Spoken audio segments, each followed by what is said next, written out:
Alrighty, hello. Hello friends. How is it going? What's cooking? Video say, do you remember?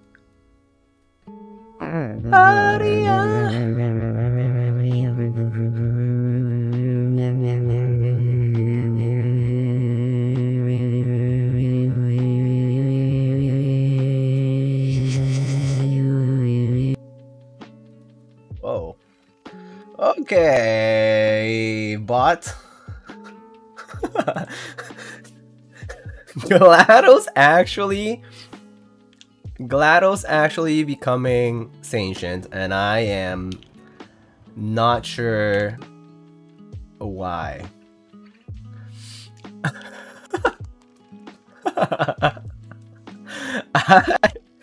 I have no idea what's going on. It is super cursed. Oh my god. Okay. I think it's time to... Oh, that was fine. Okay. So Elaine is fine. Elaine is good, right? Alright. I have no idea why that works that way. Let's change it to... I don't know actually. Should we change it to Linus?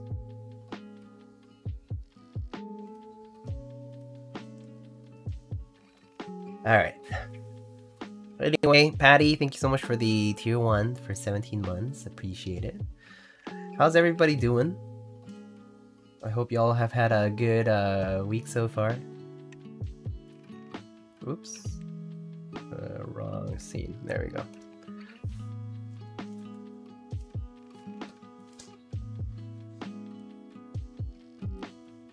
We good? How are you? I'm good. I would say my throat's still not like 100%. You can kind of still tell that my voice is not like, you know, fully recovered, but yeah, no, I'm doing good though. Like, you know, I haven't had any symptoms or anything. Someone I know who caught COVID recently just tested negative, so I'm probably gonna test like tomorrow and see if I can test negative. But I mean, yeah, haven't been having any symptoms, so I'm thinking I'm probably going to be going back in person soon again, which is kind of nice. I've actually been waiting to.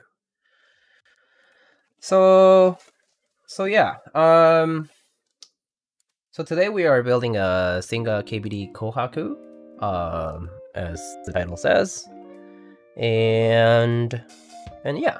So let's get to that. Oh, but I did get some mail. I was talking about it in my server earlier. For those who weren't around, but I just got my Oh, I'm only who I am. I just caught COVID. Not fun. Yeah. Oh, I hope you rest up a lot. Get a lot of fluids. I mean, honestly, like ginger tea with like lemon saved me. It was so useful to have a lot of tea and a lot of water. You know, Dayquil, NyQuil, they'll go over your recommended dose, if you get a lot of, like, body aches and that kind of stuff. And then I had, like, cough drops around, which helped, because sometimes I would have, like, bouts of coughing, and it did help refresh my throat a little bit, but yeah, it did suck. Like, honestly, it was probably it was definitely the worst flu that I've had. Yeah, so... Alright, so I got my doll list today. I just want to kind of show you guys. I already opened the box because I was inspecting all the parts. So I got the desk mat. So the desk mat is it's opposite. It's kind of like the... Is it green? No, it's actually the FNF version, which is like the Dolce colorway or whatever. Desk mat's pretty cool. This is the pixel art by Olivia's. He really does really nice work in general, and I think it's really cool. So yeah, it's like kind of like Oblivion themed dust mat. I'll just put it aside for now though. There is the new like daughter board connector thingy. Not connector, like the channel. The revised one is this one, I believe.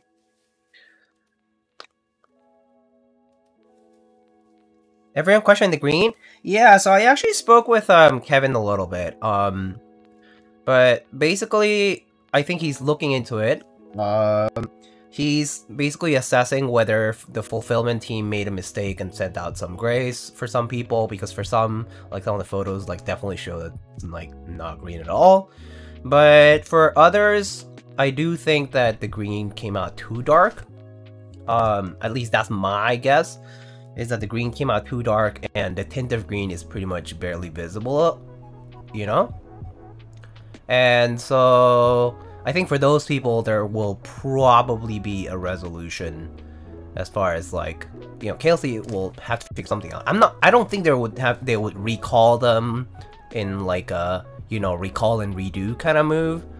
I think they might be offered like, oh, you either keep it if you like it, or, you know, maybe you can swap it with some, you know, some of the extras that we have, like different colorway or something. I don't know. But some resolution will probably come out of that, I think. So hopefully that happens, but I don't know what to expect. I only spoke very, very briefly because he was like, I just woke up and I have like, you know, 10,000 pings basically. So yeah, I mean, it seems like a bit of a situation where it might suck for the person doing fulfillment, so we'll see how that goes.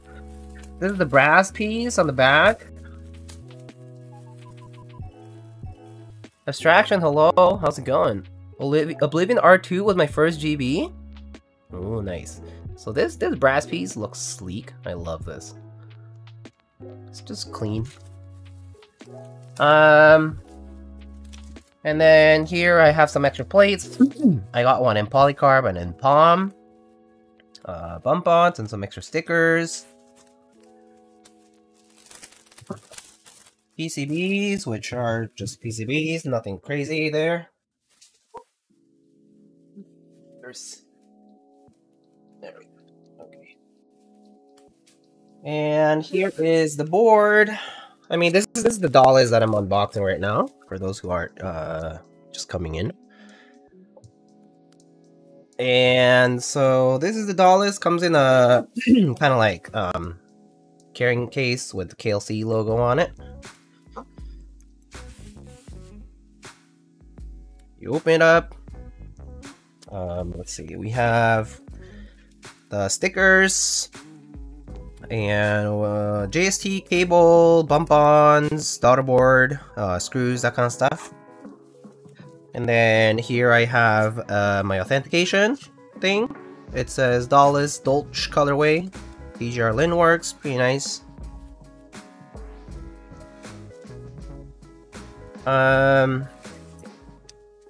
And then, so the Dolce colorway was like the friends and family colorway. I actually did open up the case earlier because I was inspecting everything, but this is what it looks like for those who want to see it. This is what my Dolce colorway Dallas looks like. So this one is kind of like, I don't know how to describe the color. It's like, it's kind of like black bottom, and the top is kind of like warm gray, silverish. It's really, it's not quite a silver. It's like a warm gray, which is accurate to Dolce in that sense. Because so the reason I say that is because the plate is definitely silver. It's silver aluminum, and I can see a difference between the top piece and the top piece and the aluminum plate. So they're different colors in that regard. Any ano issues? Lolsax had some tiger striping for his top. I think if I look at it very closely, you could see some striping. Maybe. It's not like bad. Like, I mean, if I like zoom in, you know? Maybe like near the LED. Yeah, like you see how like if I turn it this way, you don't see anything, but if I turn towards the light harshly, you can see a little bit of striping. So the texture kind of it's like, you know, it's like a lighting dependent situation. It's a very fine like grain. I personally don't think I care. But I mean, some people are more sensitive about this stuff than others. I'm personally not picky as long as there's no like physical dents. Wee, Yura, hello. Have you rejected reality and embraced Aranara? Use chapstick, it's hot as what it is. Banger, yeah. I really like how it came out. I love how the plate pops there in the middle. Always, yes. And then the bottom. So the bottom is like very smudge like prone for some reason. So like you kind of like have to like wipe it down. I think it's because it had a lot of factory grease on it when I got it. Like earlier when I opened it up, I saw that there was like a lot of like smudging. And I mean smudging from my fingers mostly. Like if I touch it a lot, it'll smudge. But it wipes off easily with a microfiber cloth. So I'm just thinking I just need to grab the microfiber cloth, get a bit of water, and just wipe it down until it's clean. And then they haven't fixed the brass logo piece. No, they did. Here's basically they included both. You get the old one, and you also get the new one. Yeah. So some people only got the old one because it shipped before they made the fix, the changes. So in my case, I got the old one and the new one. So I can choose whichever I want. I honestly don't care because I will never look at this piece, this brass connector piece. I will never look at it after I build it, so I don't care. The rest looks nice. This badge is, like it says, just says Hobbies Playground.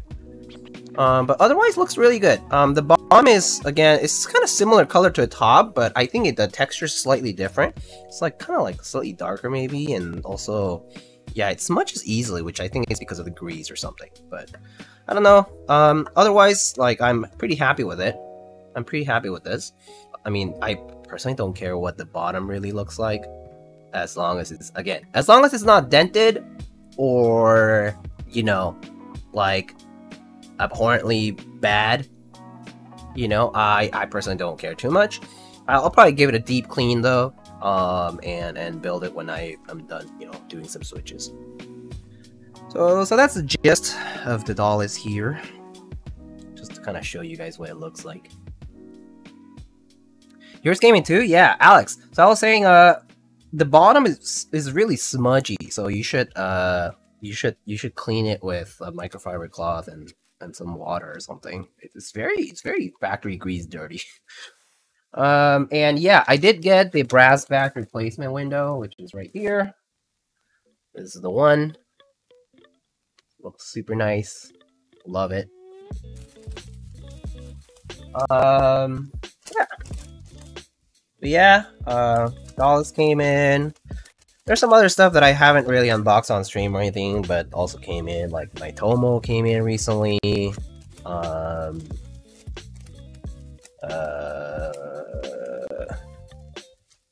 My Saber came in. But yeah, I'll get to those eventually. I just haven't had time to do any personal switches, so.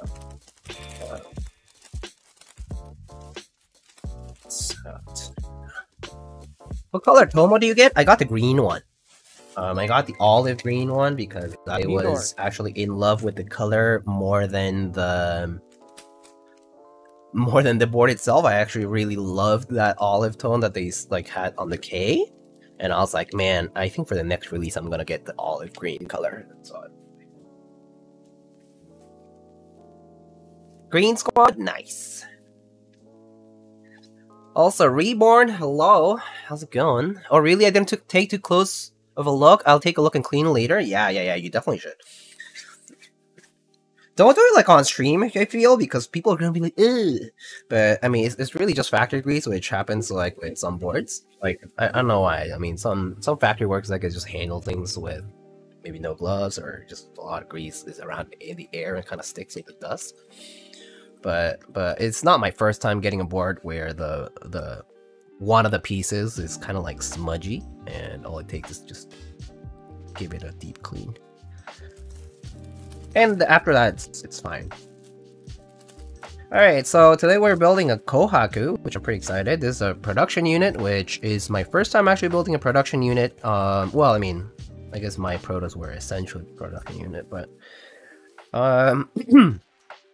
yeah, so we have our stabs, some TX stabs. We have a polycarb plate, an alu plate. I believe I was told to use the alu today. We have... oh, I think it's just a receipt.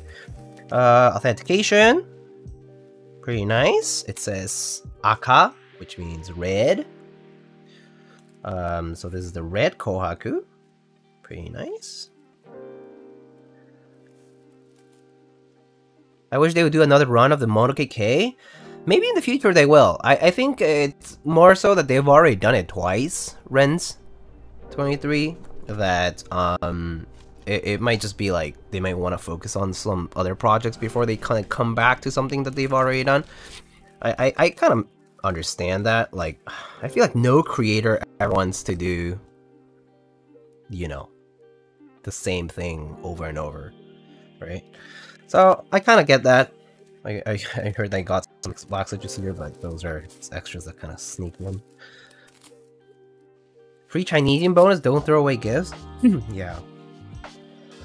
Excuse me. And so this, so the production units come in this nice bag. It's basically a microfiber cloth style kind of bag, which just says SINGAKBD.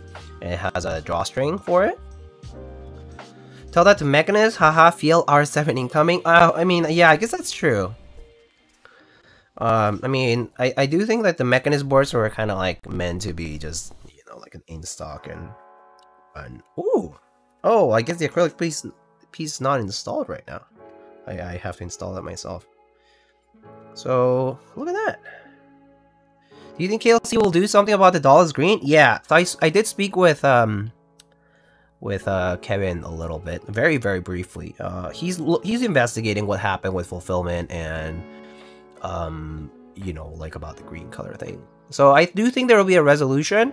I think maybe like folks who don't like the colorway that they got, if they actually did get the green that was produced as an intentional for people who select the dark green, I think they will probably get some kind of choice where they can either keep what they got or maybe exchange it or something like that. I don't think it will be like a recall and like redo, because that's a lot of work. Not to mention it's unreliable, especially when you have it already shipped out internationally. So so yeah, I think there will be some kind of resolution. I think he said that he was gonna look into it first. He's gonna spend the day investigating, and then he's going to make an announcement, proper announcement about it. So I think he's handling it well. I mean, right now there's nothing going on, but I do think it'll be taken care of. Yeah. I mean, I've met Kevin in person, and I think he means well. Hopefully it's not too much of a headache for him, but I think it might be, because I do think that whether it's green or whether it's gray, the colorway came out too dark. And so I think a lot of people will not be pleased, because a lot of people expect it like a more coniferous kind of green. And so yeah. Anyway, so there's a SINGAKBD Kohaku with the copper weight here exposed. It's a Singa on the inside here. It's a gorgeous velvety sort of red. It's such a beautiful red. It is basically not like a very lively kind of like, it's not like just like a vibrant red. It's like this darker red. It's super nice. Alright, so we can get started. That's good to hear. Yeah, I mean, I hope that people are patient about it. I do understand that it's taken quite some time for it to fulfill. But I personally do trust Kevin, in the sense that he does care about his customers and does care about like kind of like doing what's right for people. I mean, obviously, hopefully, you know, he doesn't have to take a huge loss or anything like that. But yeah, hopefully it's a resolution that people are okay with, or at least there can be like a compromise where, you know, it won't be too chaotic.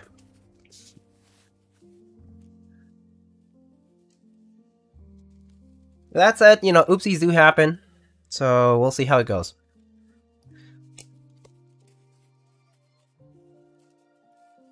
KLC has awesome customer support, and Kevin honestly cares too much sometimes. Yeah, I do think he he takes it pretty seriously. So yeah. All right, so gaskets which are not installed. So we'll install these guys later.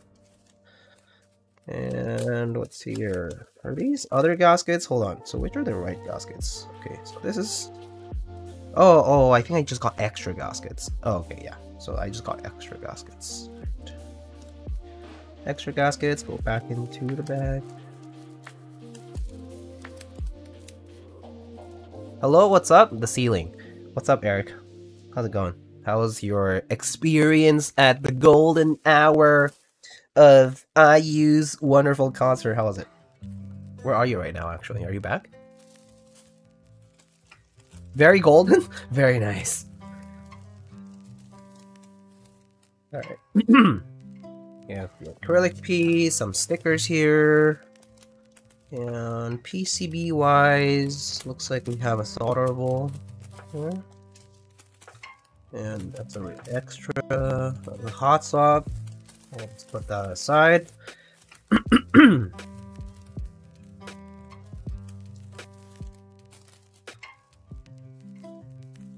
I'm sure you've heard. I mean, I just saw the IG post, the official IG post. I saw a few tweets, and I was like, man, that's awesome.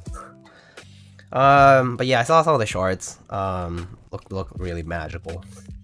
Drone shows fireworks, pretty amazing. Yeah, they really went all out for that one. I mean, it's she deserves it. I think she has, you know, also has a pretty awesome fan base. So, all right, we have our red Heine H65 PCB USB-C port. As we should test it out before we start. So let's do that. My only complaint, only 3 hours long. I mean, it is a concert, and 3 hours of constant singing is also a long time. Although I'm sure that was not exactly the case, but you know what I mean. All right, so let's see here.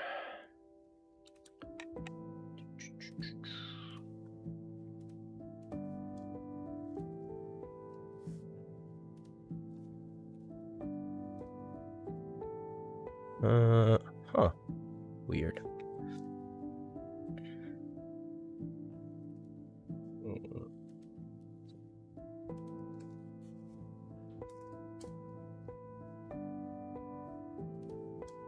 Age 65.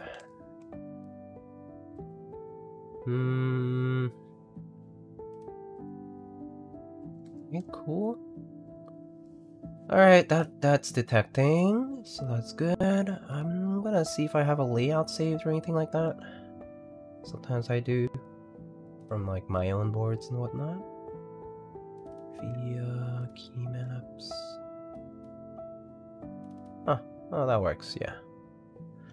Alright, and let's see here. Key map. Well, let's just put this to right alt. Key tester. Is short by her terms? I see. I mean, she's kind of nuts as far as her vocal and musical ability is just like insane. I mean, I think a lot of people know the stories of how like she would go to concert after concert, like exhausting herself.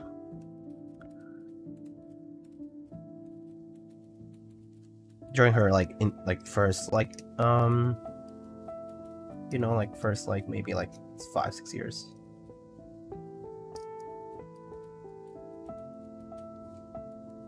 Thoughts on TGR Jane ME? I think it's wonderful. I mean, I think the fact that there is going to be a TGR Jane V2 in stock, and first of all, in stock, that's like the fact that they're fronting the money for in stock is awesome. And second of all, the fact that it's it's a board that has been pretty popular. I think pretty iconic in the top mount TKL kind of scene. And people have been have lusted over it and all that kind of stuff. But yeah, the fact that it's going to be accessible, I think, is great. I really can't think anything else about it. I mean, anything worse about that. Like, I just think it's great that that's actually going to be the case. Like, there will be different colorways from what it sounds like, and there will be several in stock drops, kind of similar to like what maybe Keycaps does with their 265s, or they do like with their rolling releases, right? It's going to be something like that where Monoke will stock up on maybe 100 units at a time or something like that, and sell them in a raffle. So is it kind of like Frog basically in terms of purchasing? No, because Frog is first come first serve, right? So, but this one is a raffle, so you have to get an RNG pick. But yeah, sure, you could think of it that way too. If you want to extend it like that, yeah.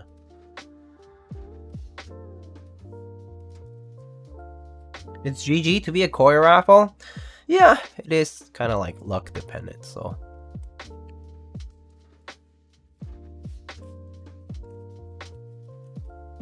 I know it's raffle, but it'll be in stock drops. Yeah. So you would get selected, get your invoice, and then you would pay it, and then a week later, once they gather all the payments and all that stuff, they would ship them out.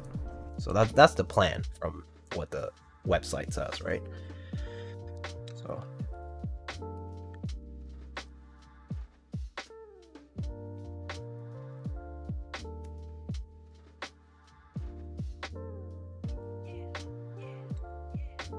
yeah, LFG, I know. It's honestly pretty dope. Like, because the thing is this, right? It's one of those things where no designer or maker is obligated to ever rerun something that they've done before. Like, that's just how it is.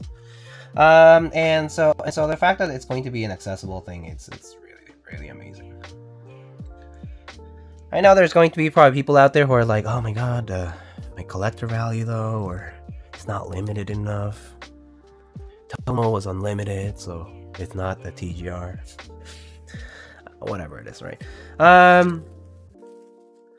But yeah, I think it's great. So that's my perspective on it. Are the unit numbers disclosed yet? No, I don't think so. Well, at least I don't think there's anywhere that says, oh, we're selling 100, we're selling 50, we're selling 75, we're selling 100. Like, doesn't say that anywhere. I'm sure people, I'm sure this detail might be revealed or like, maybe, updated later, but right now, as of this moment, like this minute right now, no, I don't think it says on the website. Is it mini USB? No, it's USB-C. It's going to use a PCB made by Kopibang, which is basically going to be like the MNK88. So like it's going to be F13. It's F13, so it's like the V2 CE, and I believe it's a full aluminum body. The first colorway is going to be silver body for top and bottom. And the bottom plate, you know, the cover that goes at the bottom is going to be made out of, I mean, it's going to be also aluminum, but that one's going to be blue, like the soft blue that they have for their releases. And then there's the steel, polished steel weight, the Toblerone on the back. That one's going to be, I think, steel. I think so. So it's gonna be all aluminum, and then steel in the back. Right? I mean, at least that's from what I got. Okay, I have the same information you guys have right now. Okay, and that's what I gathered from reading the website. If you reread the website and gather something else, well, let us know. But that's what I can gather from looking at it. So. The site says they're partnered with both TGR and Singa, which would seem to indicate a forthcoming Singa as well. Yeah, possibly. Yeah, possibly. Likely, possibly. I mean, it is a well-known fact that Monoke slash, you know, Kailh, Beaming Robot, and other folks in that scene are very well acquainted with Yutzi of TGR and Elaine of Singa Keyboards. So I wouldn't be surprised if they do more collabs and you know, stuff like that. So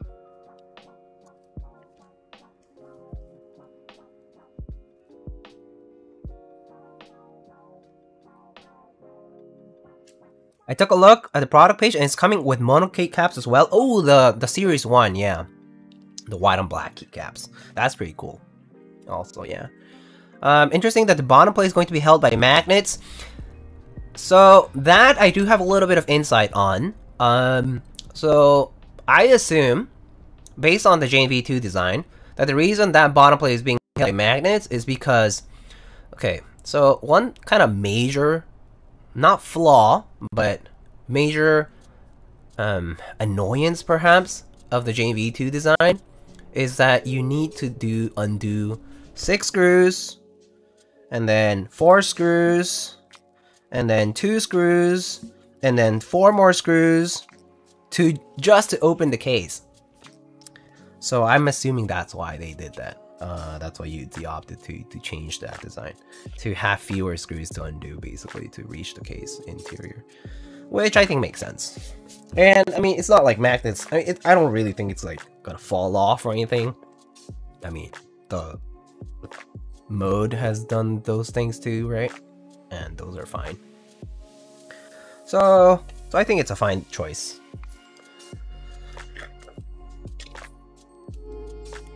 What board is this? We're talking about the Monoke TGR SINGAKBD, the Monoke TGR JMV2ME.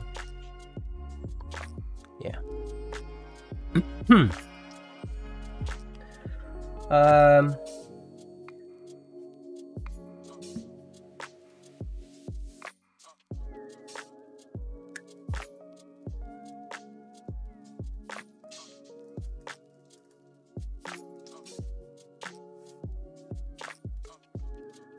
Counting the plate screws is 27, if I recall correctly. Yeah, so see, like that's the thing. I mean, so that means it's 20 screws just for the case, right?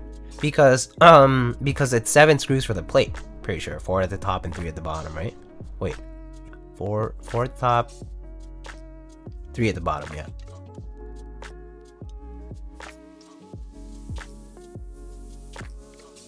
That's a lot of screws.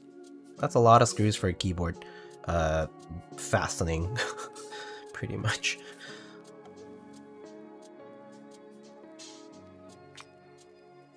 So I get that choice. I get this design change. And also, yeah, USB-C, pretty exciting. I mean, no reason to be using USB Mini at this point in time, because we already have PCBs that just work with USB-C, and, you know, it is a more future-proof port.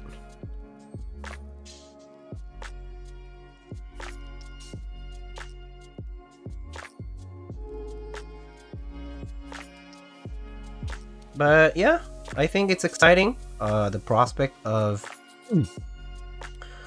these in-stock sales, it's really great to see, I think.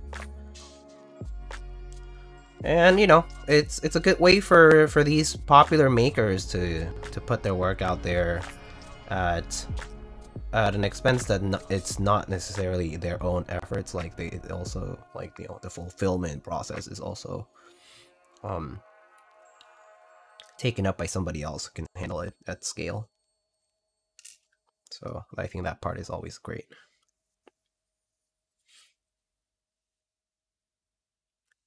I'm sure we will have a lot of people say things like, oh, like if it's not fulfilled by the people who run it, like as in the designers themselves, because that's what they are known for, like QC standards and whatever, you know, you name it, that the same quality falls off or whatever it is. But I think I've seen enough of Monoke's work over the past few years that honestly that's not a concern.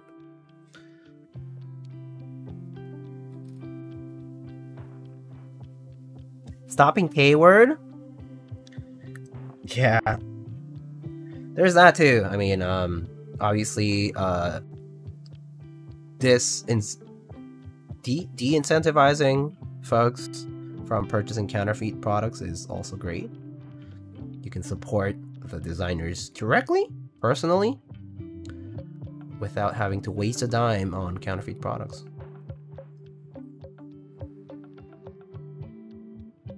Counterfeit products, I mean, it is a personal choice whether you want that or not, but I personally find it a little silly, but you know.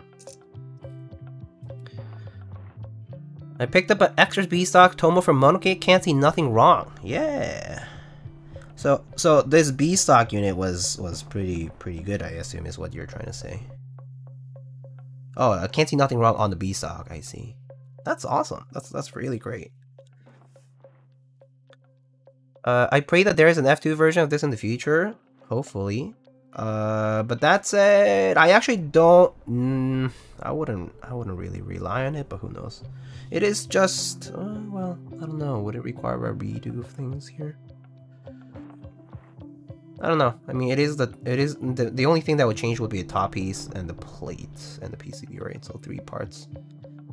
I'm just trying to think of the logistics behind it. I guess it's doable, but it would have to be under the designer's blessing.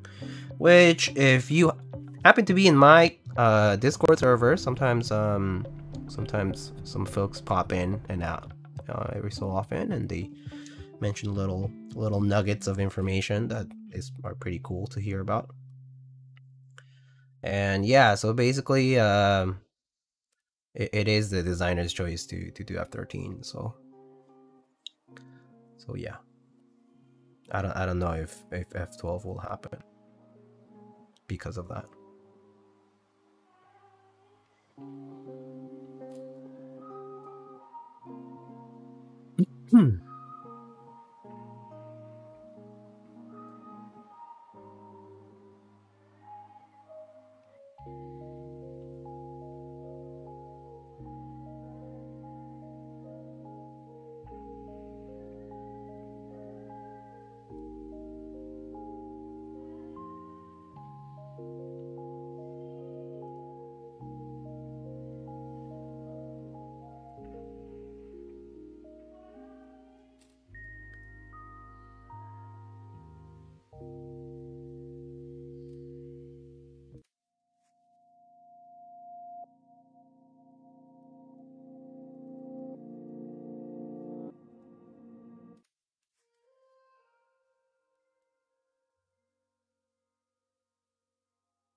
Considerable chatting in Discord lately? Yeah, there's been a lot of activity in the Discord server, which I can't keep up with anymore, actually.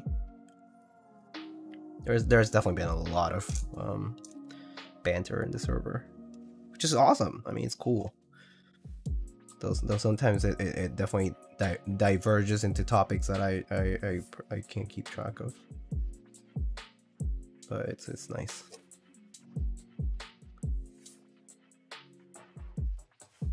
Can't keep up with it either? Yeah, no, I don't think I can.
Thorin adding weeb emotes? They're cute.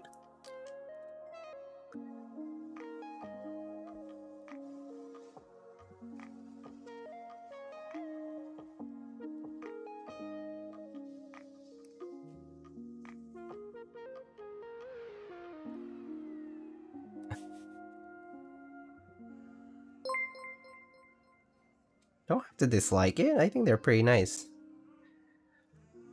Latam Keys! Yo! Thank you so much for gifting a sub to Quappa. How very nice of you. Thank you for your generosity. Oh yeah, so today we were talking about folks who live in you know, in other countries outside the United States specifically, because a lot of the times you have to pay import fees, right, on customs and fees and whatnot. Man, it's crazy out there. I mean, like, someone was saying they pay 24% on declared price plus shipping price, you know. Some people pay, you know, anywhere between 16, 18, 20, you know.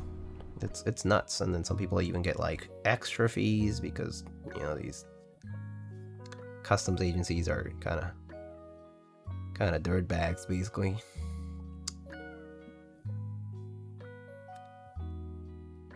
And I'm like, you know, if had I still been living like in Mexico where I grew up in Mexico, I was like, I would, there's no fucking way I would be in the hobby. There is just no way I would be in the hobby, right?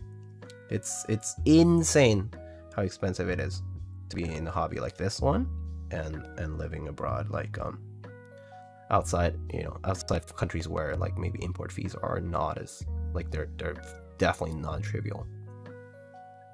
It applies to, actually it depends on the country. Some countries actually you can actually you actually don't pay that much, but including the United States, but in a lot of places you do have to pay, you know, 20%, 25% more, 30% of the declared value, and it's a lot. It's a lot. 65% plus customs and shipping. Oh my god. I can't. The thing is this, right? It's like, where does that money go? It's just lining people's pocket, man. I mean, well, some places, okay, you do get your benefits. You have healthcare. That's a joke. You have education, healthcare. But still, it's crazy. It's crazy. Brazil tags, yeah. If you really want to, gotta pay for it. Yeah. I agree, Aubrey. It's insane. But I mean, it's insightful to hear about it because I'm like, man, yeah, it's only because I am here in the United States where I don't have to pay for import fees like that, and I also, you know, can make an income that's feasible relative to the cost of products, right? That I can actually afford to buy things, even if they're from abroad. Do you have any tips for wire balancing? So I'll be honest, Lamau XDM funny. I don't wire balance at all. I actually just, I mean, you can always check the wire straightness. You just put it on your table, you tap on it, right? You hold on the side and you tap on it, you check that it's straight, right? But I actually don't straighten wires. I don't have the tools to do it, and I actually just don't do it. If it is irreplaceably bent, like if it is very bent, I just toss it out and get a new stab. I just don't wire balance at all. But for the most part, I haven't had issues with most stab wires, unless they're, yeah, again, unless they're just really bad. But it's not very frequent, so I don't really do this wire balancing thing. Which I know some people do, but I don't.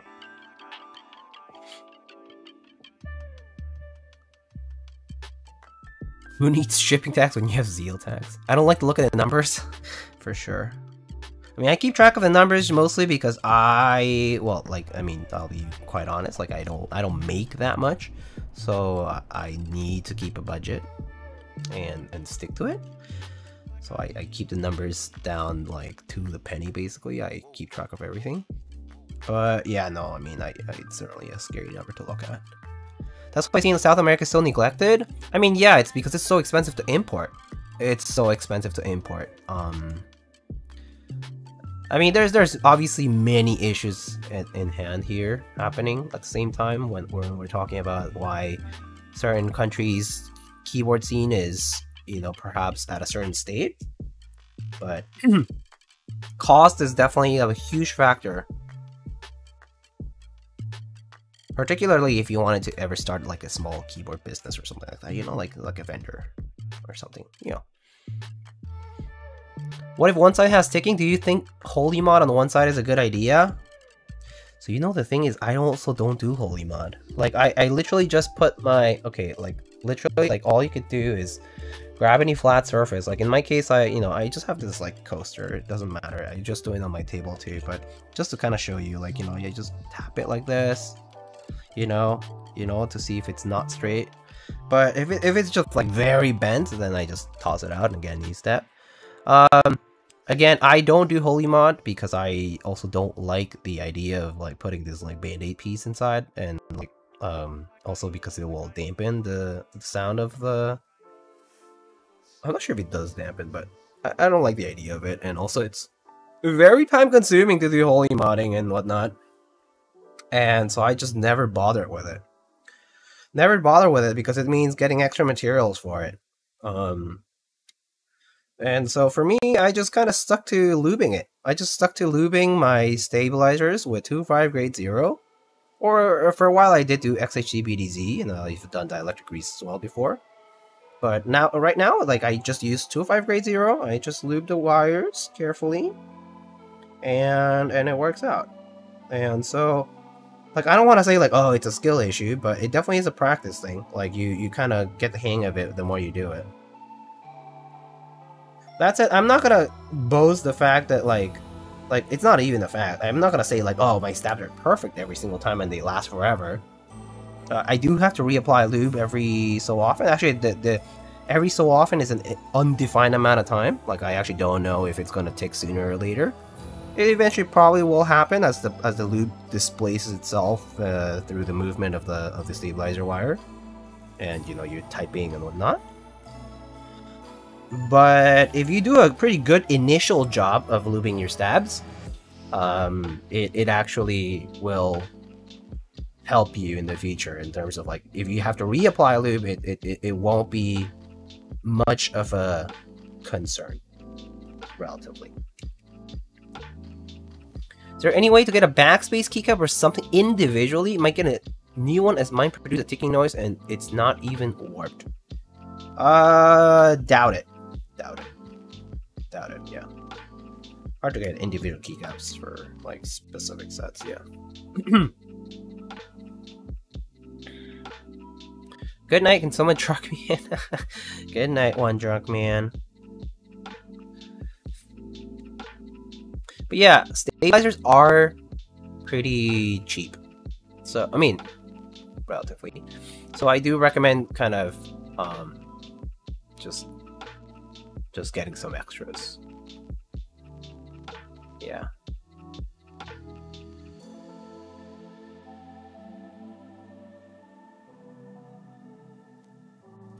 What's up, Juan? What's up, dude? How's it going? Oh, I just saw your DM.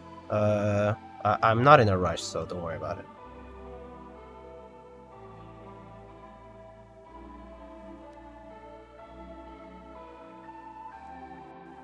Guess I'll try my luck at Kanki's wires then. Okay. I guess let us know how it goes. I've tried a few. I've had okay experience with them. I think I've heard some people have not okay experience with them, but I think it's maybe it's a luck of the draw thing. But also, I think maybe I haven't had issues like maybe like the 4 or 5 times I've used Kailh stabs with cherry clip-ins. Or Kailh wires. But again, it all depends. Just instance based. That's what I would say.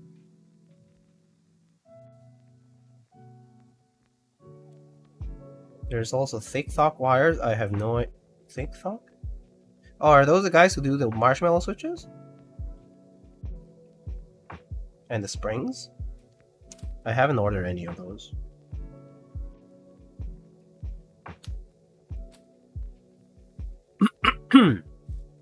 Wonder if they're both just rebranded Durock.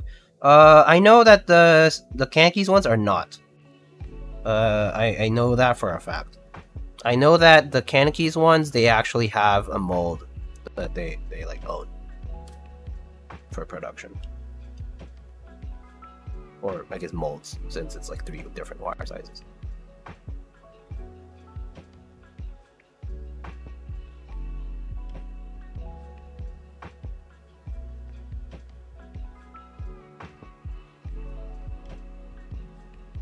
How long are stabs usually mushy? If you know after applying Ethyl Holy Mod, my spacer mush as hell. I mean, if it's mushy already, then it'll probably stay mushy, yeah. Yeah, Mr. Koopa is probably right about it. If it's already mushy, then it'll probably stay mushy.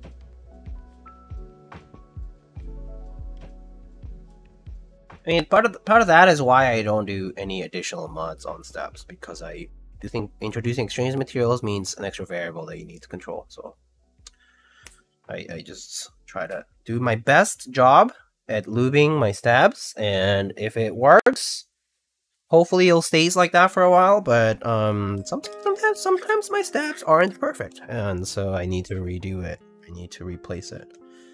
That's just the way it is. But I try my best. I try my best.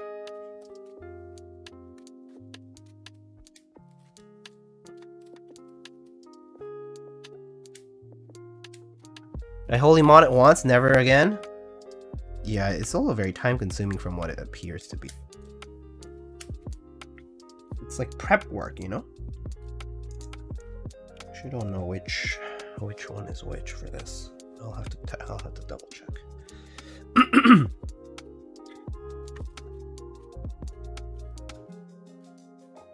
I think it's this one, because it would be here and here. Yeah.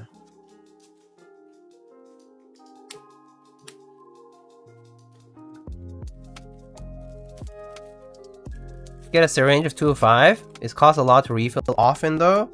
Well, you're not using that much 205 to begin with. 205 is expensive though. There's no denying that. 205 is an expensive substance to purchase. But I mean, I guess it's more of like the do you feel like it's worth it for you? For me, I find it worthwhile to just use 205, so I just stick to it. But some people do find it a bit too excessively expensive, so I get it.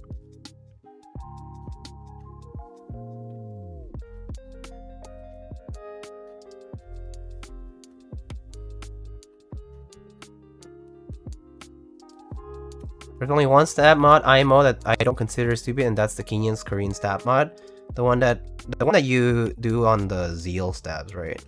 That's the one with the little flap or whatever. You like put like a screwdriver tip in or whatever to like put a piece of plastic essentially in between the, like it like basically pushes the wire. against the wall. Something like that. I remember watching the video like a long time ago. Or OG clip-ins and got V2 stabs. Oh, I see. Interesting. I mean, if it works, then it works.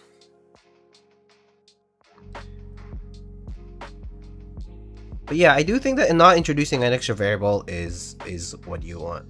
It is ideal because it just extra variable you cannot control as easily like introducing extra materials.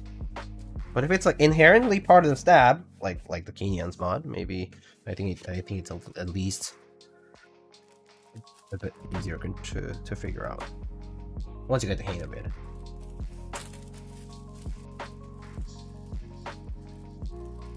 I try buying another set of the same keycaps again and try my luck to see if I have a good backspace this time. I kind of don't want to do that though because the ticking is pretty horrible.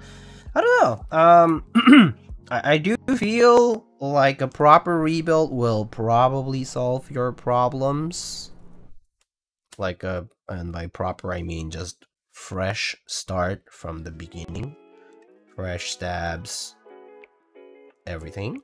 But keycaps aren't perfect and it sounds like you're having issues with it already. So I would just if you think those keycaps aren't good, then just get some different ones. If you can't stand having any different keycaps, then that's definitely you problem, I guess. There's not much anyone can do about it.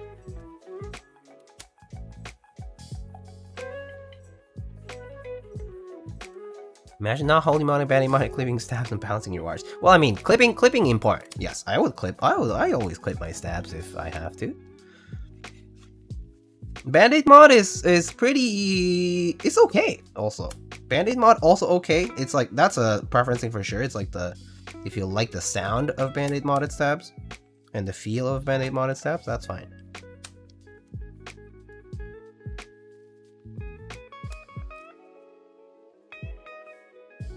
Don't have to clip stabs with TX come clip. That's true. That is true. That is totally true, Mr. Pogert. These TX stabs are 3 days old. Right, a keycap that isn't the same theme and looks very ugly, but it doesn't tick. Then it's a keycap problem. It sounds like it's a keycap problem. So if so, purchasing the same keycap set, I don't really feel like it'll be that much different from whatever you already have. I mean, I don't know. It's definitely a bit of a lottery there, but first of all, what keycap set is it anyway? I think that's also another question I could ask.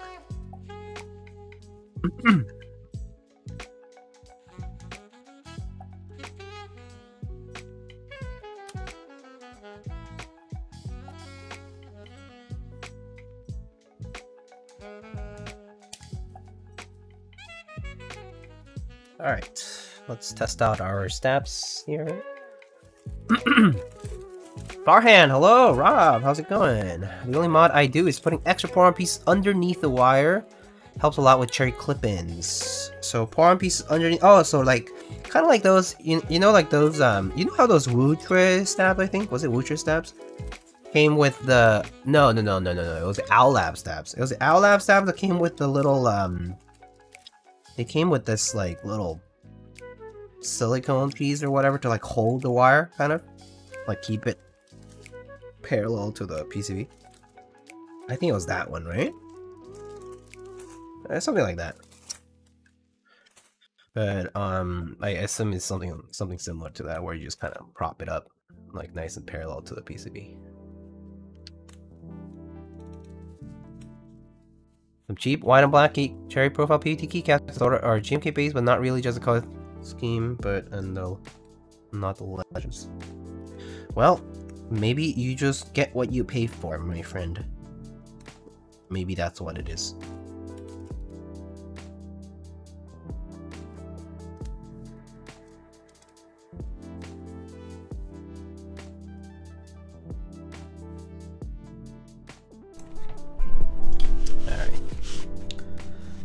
Stats here, testing.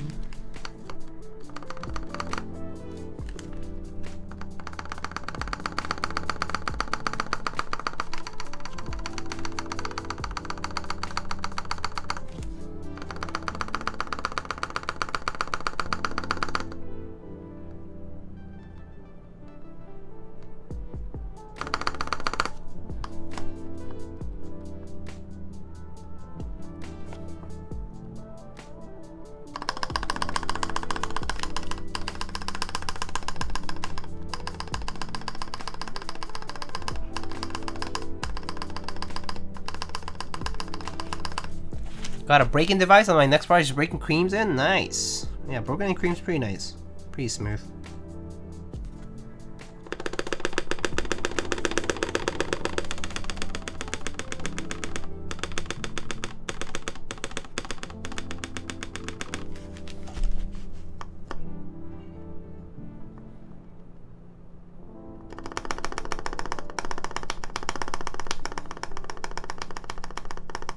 Cream and gasket, something else, bro?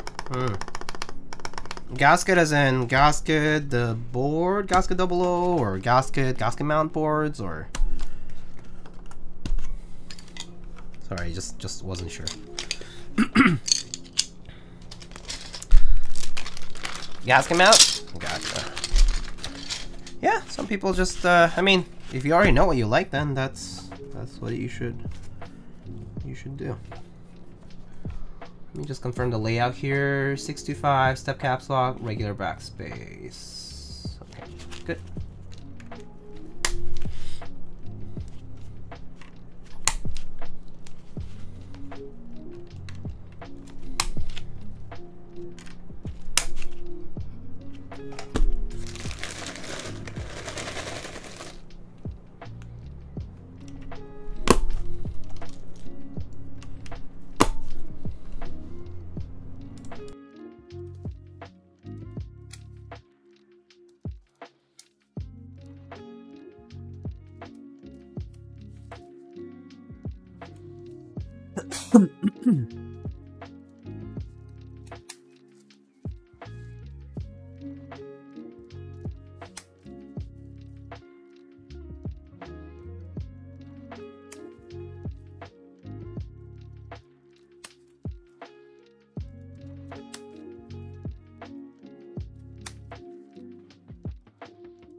What are your thoughts on O-rings versus strips? They are kind of inherently a little bit different.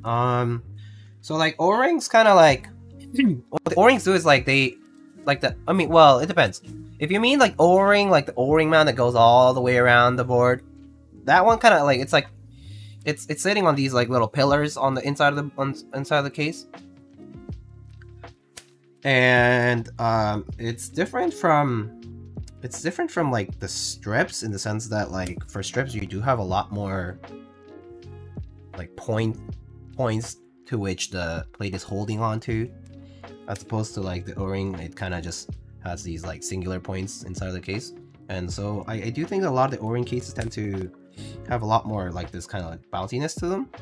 But that said, I do think there's been a lot of iterations on strip style gasket mounting that have ended up also being pretty nice and bouncy and flexible. So I do think it's implementation based, like, you know, it will vary a bit between boards, but O-ring tends to have this kind of like more trampoline like kind of feel to it. But yeah, I don't think that's anymore always the case. So there's no way to generalize it. I don't think there's one that's better than the other. It's just more of a matter of your own. What's your favorite style? Do you like top? Yeah, I do like top mount a lot. I do like top mount a lot for, especially for like larger boards like TKLs, 1800, whatever, you know. I think larger boards really feel and sound pretty nice with the top mount. So yeah. I do like gasket mount too though. So but yeah. I would say if I like had like a TKL or something, I do like a lot of the top mount TKLs and whatnot that I've tried. TKLs or other size, or like, you know, even 75, whatnot.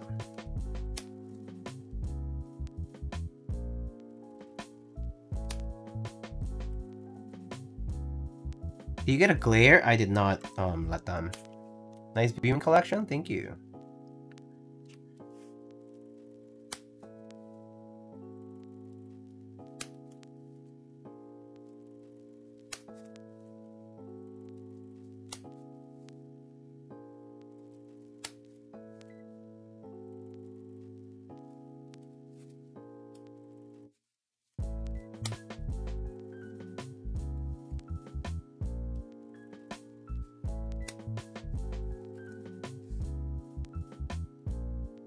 Is Glare still ongoing? Like, is currently in production, I guess, right? Glare TKL. Or has it started shipping?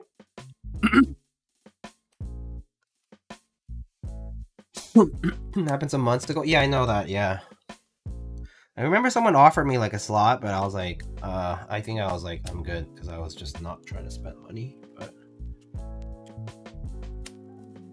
But what's your favorite 65? Ooh, it's kind of tough to pick, but let's see. I mean, I think among like a lot of the, let's see, I mean, I think a lot of the like the gasket mounted solutions that I've tried, for example, I've enjoyed, like, you know, of course there's like the 165 or 265 from Keycaps. They're pretty good. I really like, I mean, the Zenith is like an XT layout, right? But that one's also gasket mounted. I enjoy that one too. I mean, I have one, so I enjoy it. And then there is also like, if it's like top mount, I really enjoy like the Mary C 65 to set the Cinque. That one was pretty nice. I mean, the Kohaku is also super nice for a gasket mount solution. I mean, it also depends on the, yeah, it depends on the mounting. I mean, there is that time I tried the, what was it called? The Babylon? And that was also really interesting. That one uses like these O-rings that kind of like stretch all over the entire board, like 2 of them, and it kind of like serves as a base for the plate to sit in. That one was pretty neat. I thought that was kind of cool, which was a bit different, I think. Yeah, but I like that one too. I enjoyed that one. Do you think Kohaku same class of corn? Yeah, I think it's a wonderful board. I mean, first of all, aesthetics is very stunning. I mean, the style of the way it, you know, mounts is different, so inherently the feeling and the sound and all of these things are going to be completely different. The layout's different too, of course. But it's a nice board. It's a super nice board. I mean, talk to a lot of the people who have Kohakus and they'll tell you that they really like theirs. So I think that kind of speaks for itself, huh? Kohaku is the greatest keyboard I've ever touched. I struggle to use anything else. Busy Timmy, is this true? Is it not like the HHKB or something?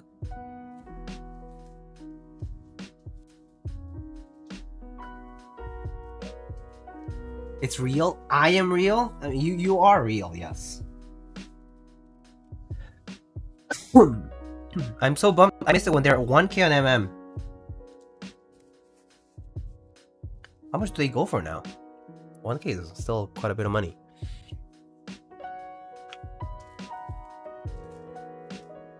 That's still 4 digits, and that's 1 digit still too large, I think, but anyway.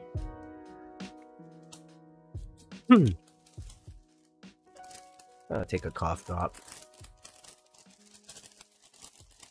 MX, let's say Topper is something else. I got you there. Yeah, Topper is something else, that's for sure.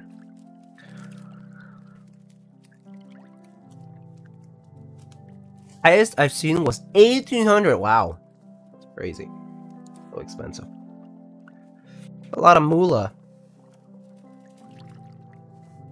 1,800 for almost any board is stupid. LOL. I think you should not be paying $1,800 for any keyboard. Did you talk about the Jane ME yet? I did. I talked about it somewhat extensively, actually.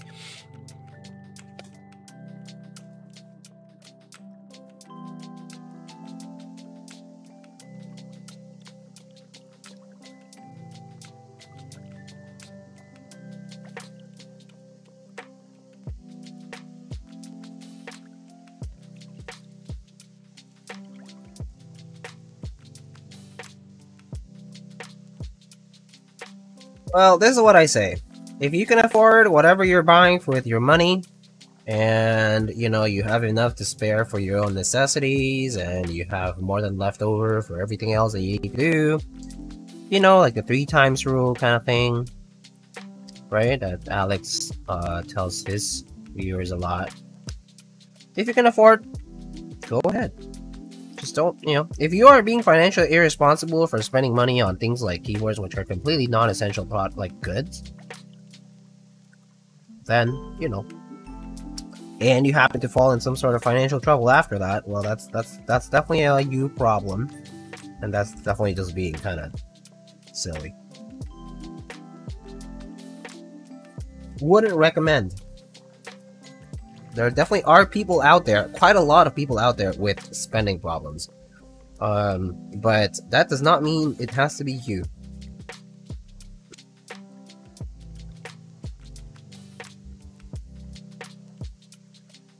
Are there any good, usually non-warp PVT keycaps, ABS keycaps, if possible, under $80? Quite a lot, actually.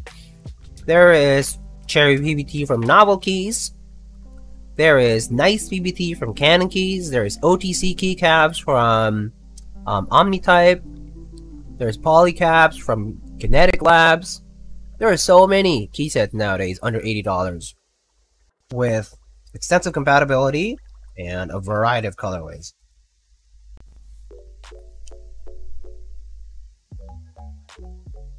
Space Cables right now has MW Milky Way retro lights, which if you wanted something beige, like a very classic beige with the RGB mods and everything.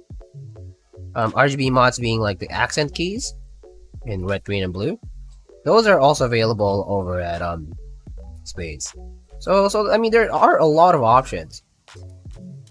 TPVT, I don't know too much about TPVT, but I've definitely heard about it. I mean, like, I've seen it like on like Insta and whatever.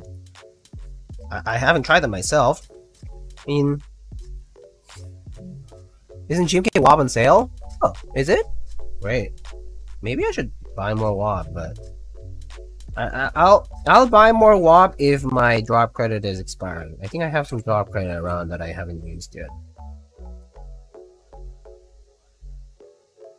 And I usually just use it to buy WAB, to be honest. That's pretty much all I use my drop credit for, just buy more WAB. Best use of WAB. I mean, best use of drop credit. It's just get more WAB.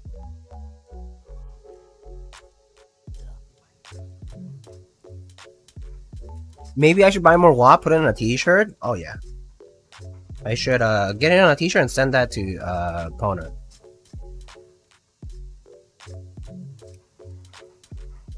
What do you do with more WAB? Put it on a keyboard that goes well with WAB, which is quite a lot of keyboards go well with WAB. There's never enough WAB. WAB goes with a lot of things, as far as, you know, colors are concerned. So yeah, but get more WAB, put more WAB. Simple. The thing about WAB is anytime WAB works, beige also works, and beige is better than WAB. I will disagree slightly there, in the sense that, okay, for example, I'm not a huge fan of beige on black. I'm also not a fan of WAB on lighter boards, such as like a light blue, silver, white. I'm not a huge fan of WAB on those colors, personally. I don't like the stark contrast. Like, I think it just looks a little too contrast heavy. Not my particular flavor. I prefer to put WAB on like darker boards, like, you know, whether it's like a darker red, blue, like navy, you know, a darker green, black, of course, dark gray. But yeah, I'm not a huge fan of WAB on like very starkly like light colors. Just not my preference. I tried WAB on Mr. Suit Navy, it looked really good. Yeah, WAB looks good on Navy for sure. WAB looks better on PC than beige to me. PC, I actually don't like. I like neither WAB nor beige on Polycarb. I think Polycarb benefits more from like some of those like more like subtle colored key sets. Kind of like the GMK Ursa, GMK Sloth kind of style, or like Serica even goes well with PC. You know,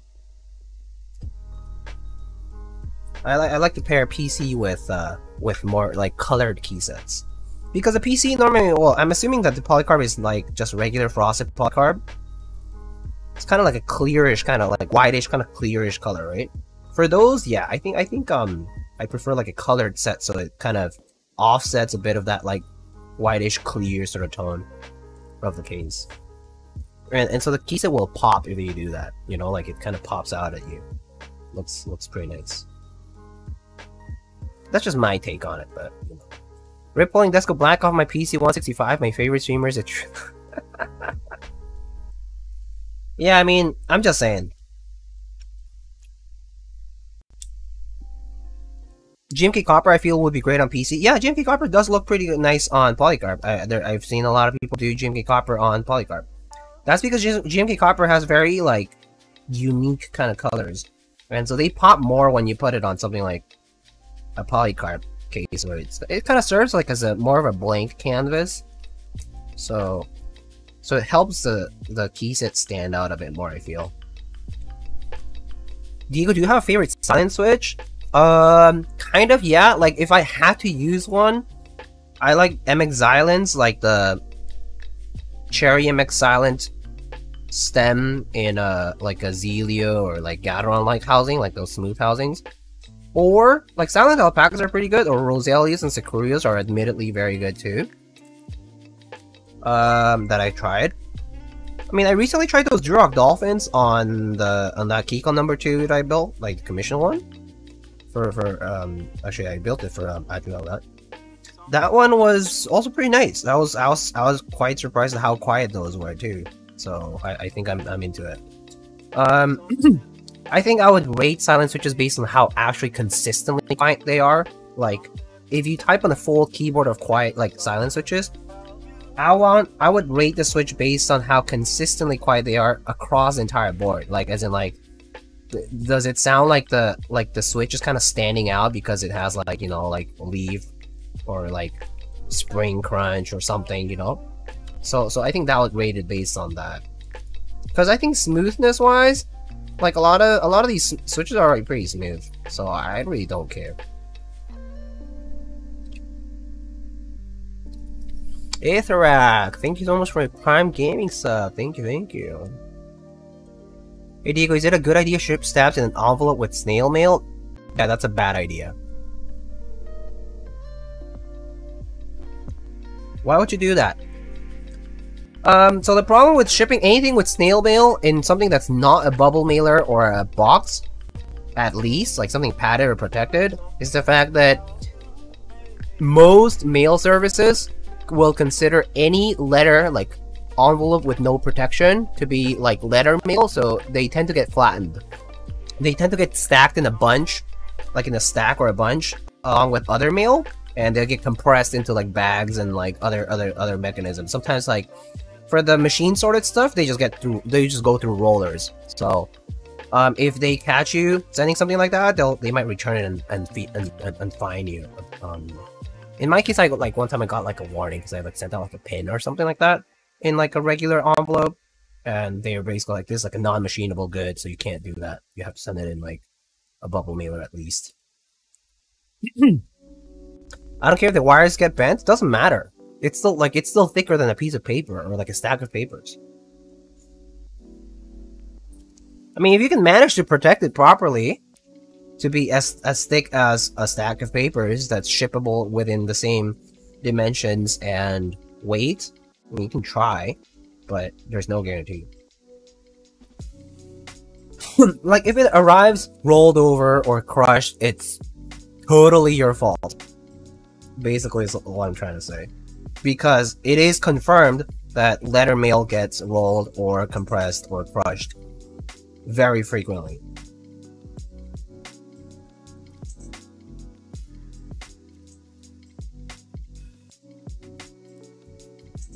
Have you needed to mod 165? What do you mean? Bubble mailer ship with a snail mail is fine? Yeah, that's fine. Bubble mailer should be fine, because bubble mailer is considered parcel, like packages, so it's okay. As long as it's not considered letter mail, it's fine.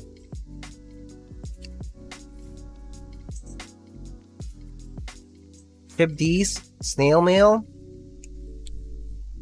would do, but too hard to find, and you know. by the time I put it in the mail, there's nothing inside of the envelope.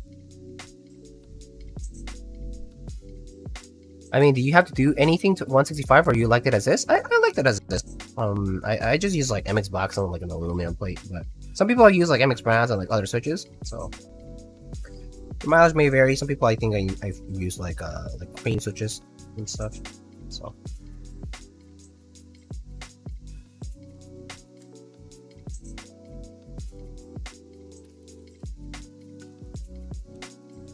These face coming tomorrow. Oh, nice. More concerned with quietness, and these seem to not be the quietest switches available. Wait, what you quoted something, and I'm trying to scroll back. Was planning on making the Xylants. Oh, the MX Xylants. They're really quiet once you lube them, in my opinion. You can ask some people out there who have MX Xylants, but I mean like Nathan and like Thea Types and like Krellbit and like some other people are really big fans of them, and I can tell you that lubed MX Xylants are pretty quiet. Jane enjoyers are hurt now that main is a thing. It's so weird, dude. I was actually talking about that a little bit earlier. I'm not gonna go too much into detail, but basically it's kind of silly that people kind of feel like in stock Jane is like a bad thing. How can it be a bad thing? How is that even possible?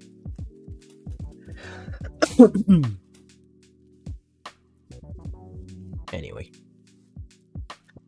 Diego's toothpick. What is this? Hold on. Diego's toothpick Band-Aid Holy Pea foam tape mono 165. So thocky, clacky, creamy, poppy, and marbly. What type of mount system is Kohaku? It's gasket. Like sandwich. Gasket sandwich. Cherry silent stems best bottom out? Yeah, I mean it's preference for sure. Some people don't like the more mushy kind of it part of it. Yeah, these are torques, right? Yeah, these are torques. These are T6 torques.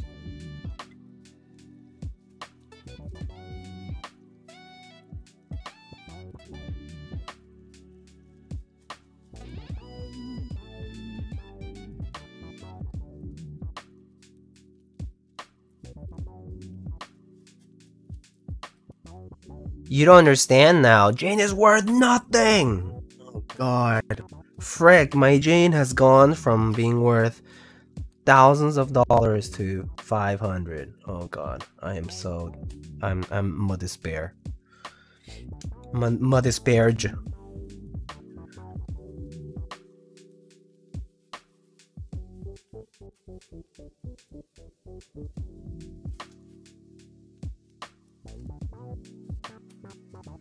Alright, so let's do a couple things first before we put the plate inside and stuff. It's going to be, well, let's put the acrylic piece on, and then we'll put the gaskets on. So, acrylic piece first. Is this your personal build? It's not. It's for a client.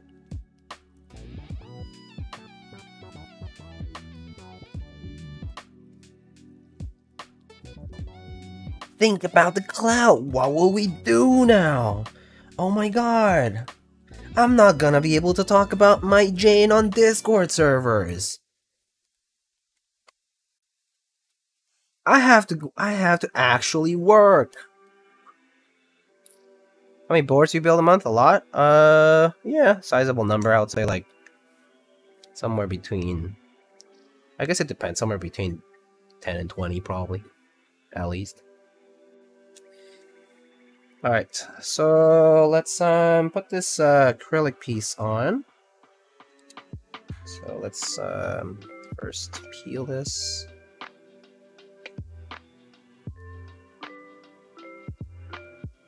Are you full-time content creator? No.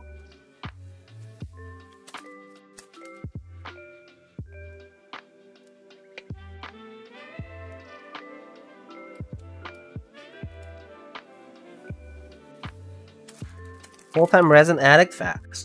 Yes.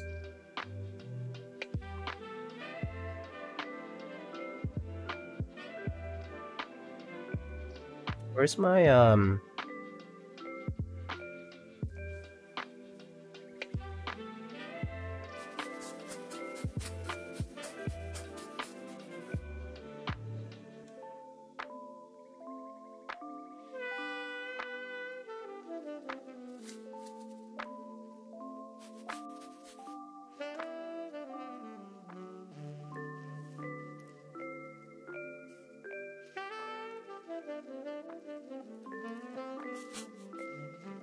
No one's making full wage with 114 viewers? Yeah, exactly. Full-time wage, yeah. Alright.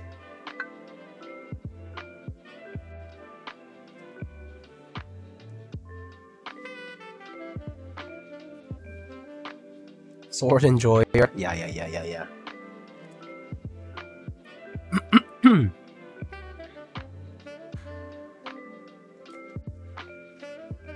Weird question, but does sweat do anything to the anodization on boards? I'm always afraid to grip keyboards I built for an extended period.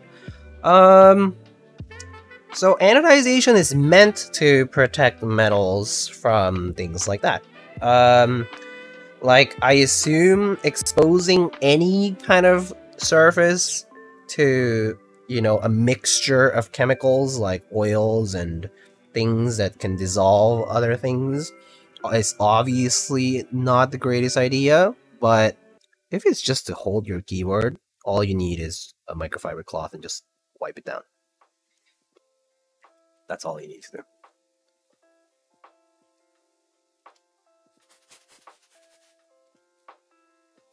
do. Plot twist, Diego hits us with this stream is sponsored by Raycon.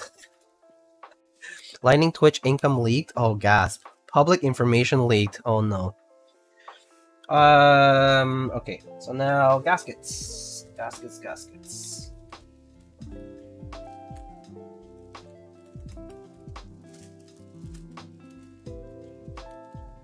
Do you move your keyboard that much though? Yeah, I think like that's the thing, that it's probably not.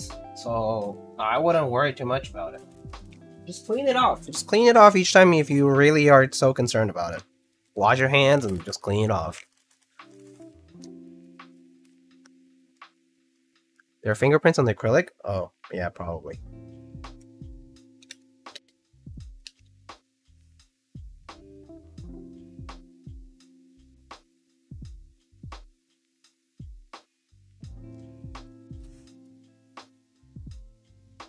Diego makes enough each month on Twitch to restock his Krytox.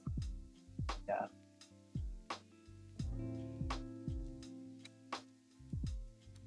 Just send the keyboard after you touched it.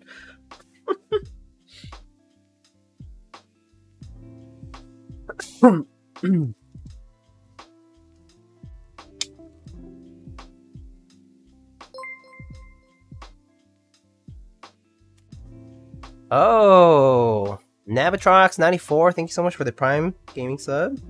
Appreciate it.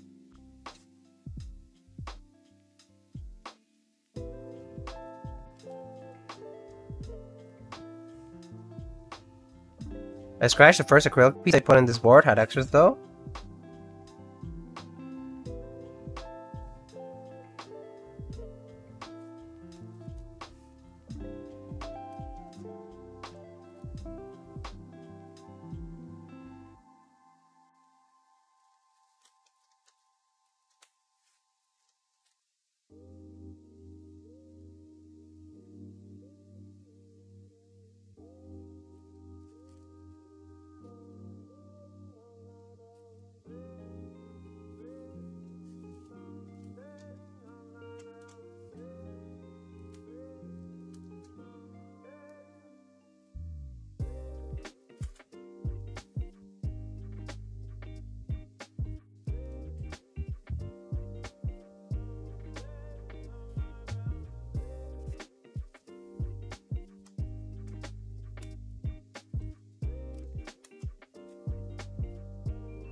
It was a very popular color for R2. Oh, for bias.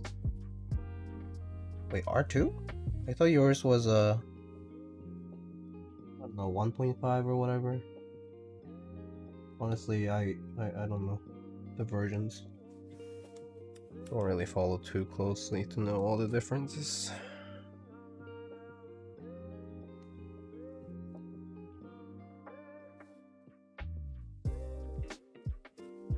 That's a joke, it's an R1? Oh, okay. Yeah, R1, R1.5. I know I built a 1.5 because that was for Sensei Ja.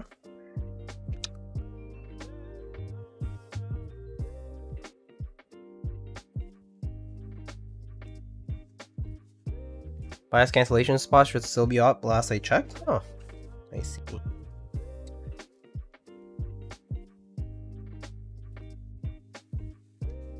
Guess that's not too surprising. There's a lot of keyboards out there, and honestly, it's not the best time to be spending.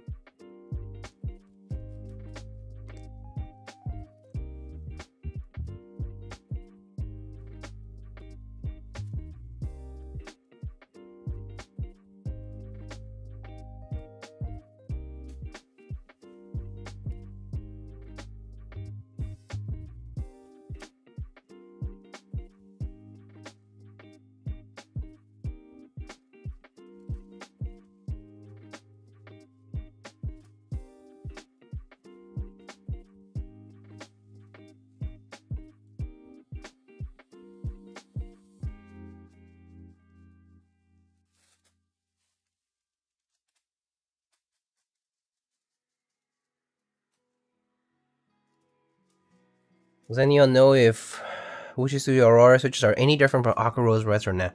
I actually don't know. I'm sorry.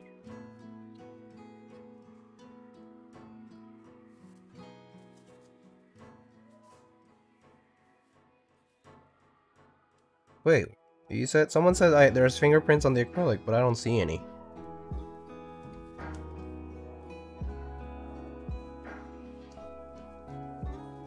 Yeah, I don't see any.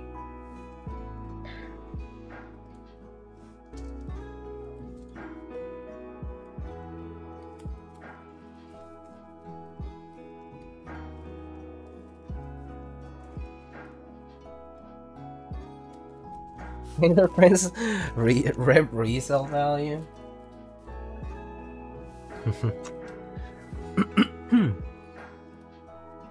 All right, so what should we put on this this keyboard, eh? We put in WAV or what? Let me see what options we have.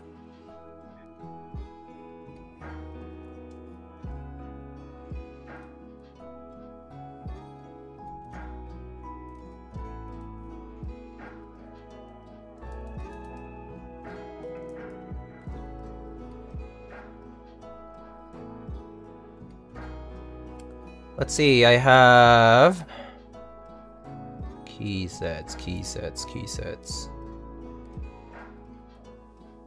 you have GMK Red Devils? I do not.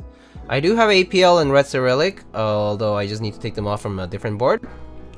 I have Crimson Cadet. I have Noir, Ursa, Copper, Fundamentals, Yuru. Mudbeam, Monkey, I'm already using Umka. White and Black, Shanshui, Pingsu. Oh no, never mind, not Pingsu. That's on the board. I have Nice PVT Morse Code. I have Nice PVT Shinbun, Sweater Weather, Keycaps, or Gray, I think, and yeah, Hamon. Perestroika I don't have. I do have Hamon though. I guess we can just do a quick vote. I guess. I'll put some suggestions here. Key set. I think I'll skip Shinbun just because we did try it last time. Let's see, red alert. APL? APL. APL. I don't have, I'll say, I guess I'll say WAP and Hamon. Just do a minute, that way, just make it quick. Alright, y'all can vote quickly. There's a minute to vote. I'll just clean up a little bit.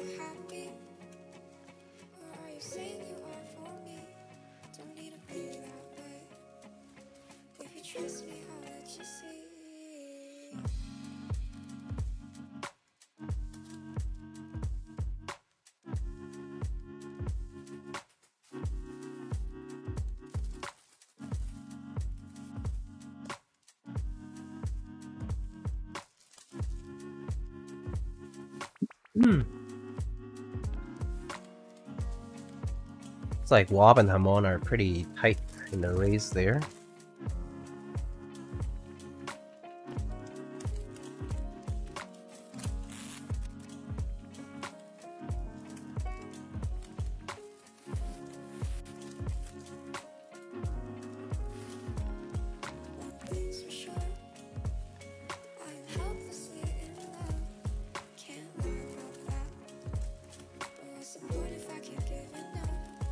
Yo, yo, yo, what's up? Hamon it is, okay. Alright. What's up, Sean? How you doing? 13 big months. Big months. Indeed. How you doing, man? I hope you've been doing well.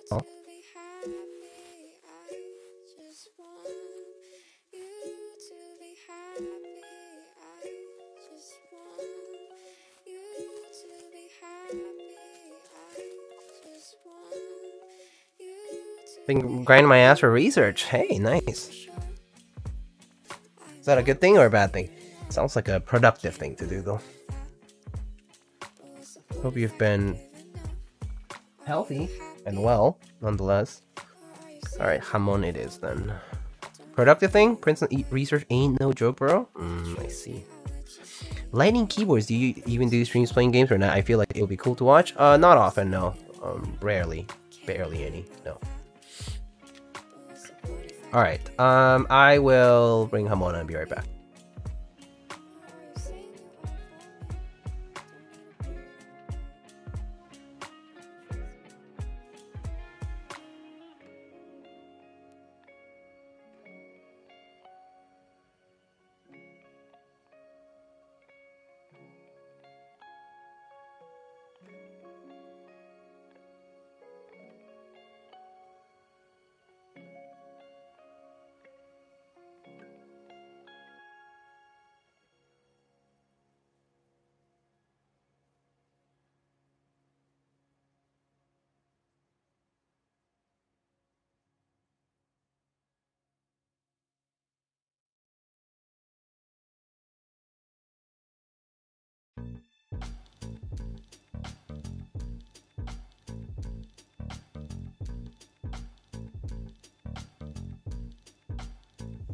Alright, back. Sorry, Sean. I just went for a key set.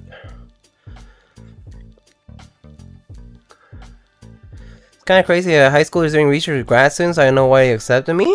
Why not? It's experience, man. It's experience. It's a good experience to learn about it. And you know, as a high schooler, you're like, I don't know if you're doing like very high profile research, or if you're happy doing it, or if it's just very difficult, if it goes all over your head or whatever. But you know, research is about answering questions, and you just kind of learn how to ask and answer those questions. That's mainly what you learn in these experiences. You're not trying to become the expert in that field right now. That's not your job right now. But you know, you're learning how to answer that for yourself. So yeah, it's part of the training. Because grad students are only marginally more mature and professional than high schoolers. I mean, this is probably true, but yeah.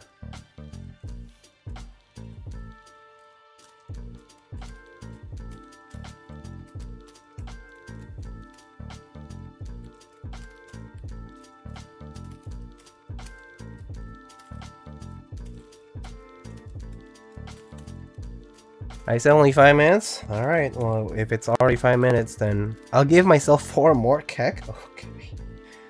Alright. Sounds good.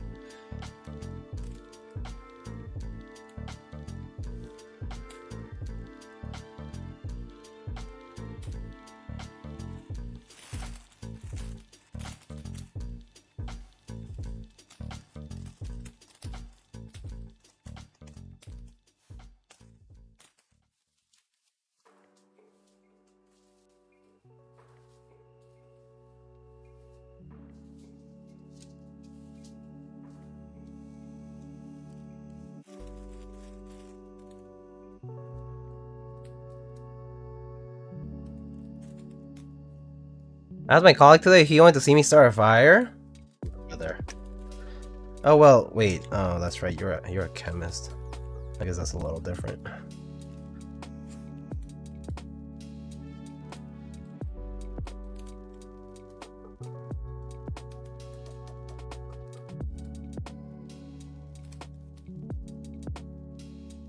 Took a photo of one of the people I'm researching with, drew a mustache, and put in a Google Doc. Nice.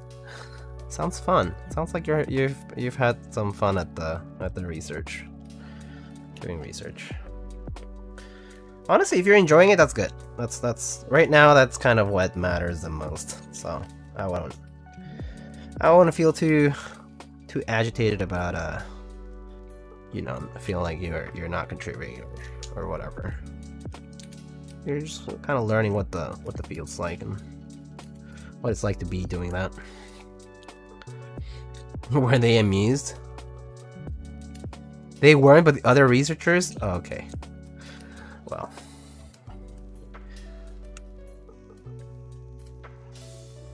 I think it'll be fine.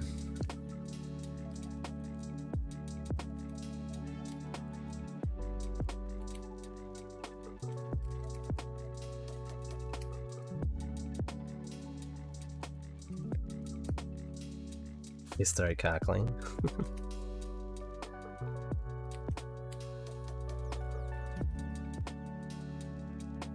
Amon looks pretty good on this, eh? The red is slightly different, but it looks good. It looks pretty good.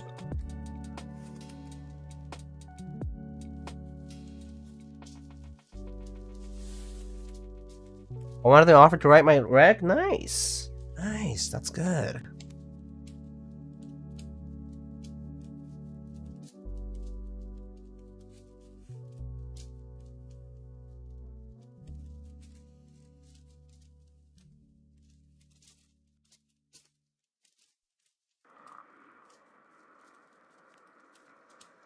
Oh boy, watch it fly off. Oh.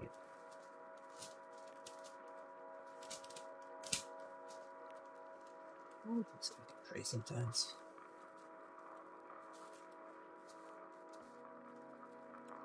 GMK Bushido will look perfect in this Kohaku.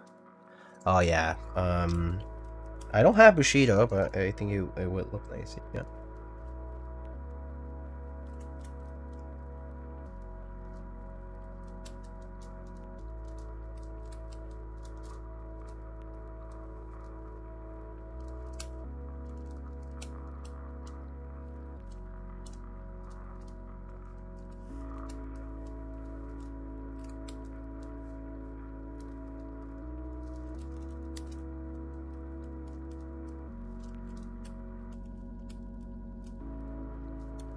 I don't think I have. Alright, let's just put a page up.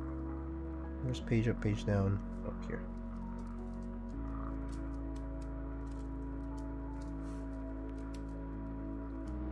Amon looks so good. We'll need to pre-order from Oblotsky soon. Nice. Yeah, this is a very nice set, to be honest. I remember when people were kind of complaining about Amon looking a little too kind of like purplish, because in certain lighting can, like, this red can be a little tricky. But I think it's a wonderful set. Also, am I tripping? Is there way more GMK sets in stock? Yeah, you're not tripping. There are a lot more GMK sets in stock now. There are a lot of GMK sets in stock now, because vendors are ordering in stock, and I mean to keep in stock, and also there's just a lot of sets. So yeah, there's definitely quite a few sets in stock. Ooh, you know what? I think let's do this Looper and this Panda Boo. They will look perfect.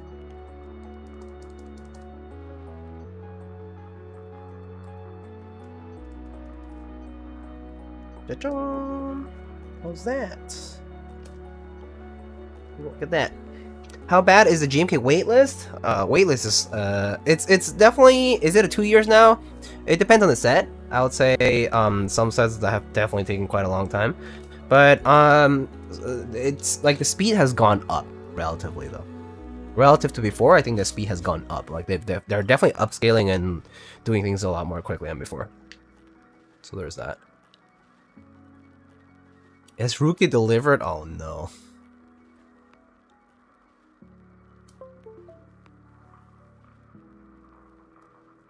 Speed has gone up? That's great. Yeah. Nice key lock. Thank you.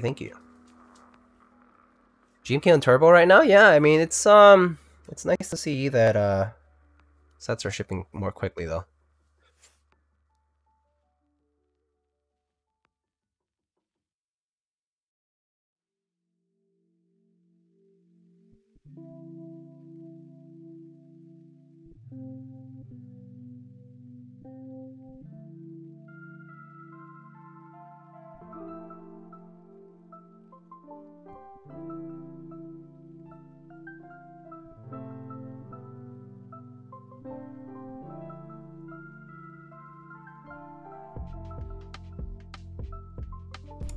Alright, we good here on the audio? Just checking. We're good here, right? Alright. McKnight's now like 1 to 1/3 years, so it's dipped down a bit. Oh, that's nice. Also, hello, Stilueto, hello. Nice. How's it going? Hamon, nice, Mr. Chris CGBN. How are you doing, my friend? Thank you so much for the 12 months. Damn. Thank you. How you doing, man? Must go, but best believe I'll be tuning in again. Sean, I appreciate you being here. Also, you go rock that research thing you're doing. Take it easy. Take care. You're doing a great job. Alright. Looks like I'm dropping frames, am I not? I see myself dropping some frames here. Are we good here right now? Yeah. I think I'm dropping frames. I'm gonna wait like a minute or two.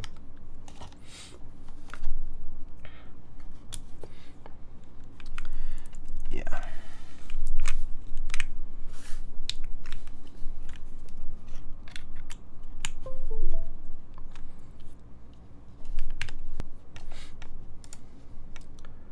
Okay, I think it's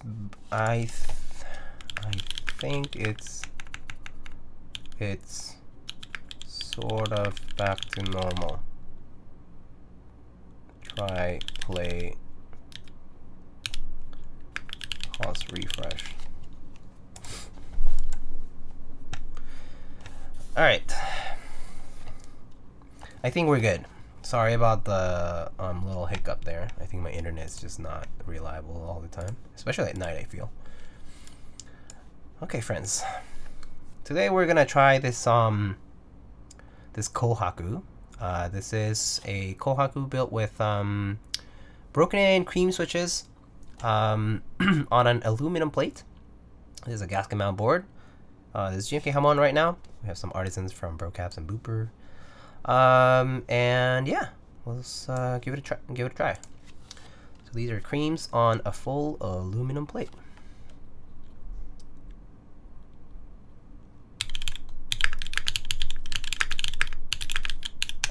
Let's try that again. A little rusty, a little cold.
Wow, pretty nice. Pretty nice, pretty nice. It's very nice and clacky, these cream switches. So it's a very distinct cream switch sound, don't you think? I don't know about you guys, but I can, like, when you start typing on this, you're like, oh, these are creams, right? Like, if you didn't know what switches they are, I think it's super, super obvious. So yeah. Let me see. I love the Kohaku. Yeah, it's a very nice board. It's a great sounding board. And yeah, so this one has no foam, none of that. Just a full aluminum plate and gaskets for this. That's the ideal. Creams on alu. Yeah. I think I've also tried like creams on brass and they sound pretty good. So I think creams just in general have this very distinct sound profile that they kind of just in general I think they sound pretty good on like metallic plates too. Might be a case by case, but yeah. But all right. So here are the modifiers.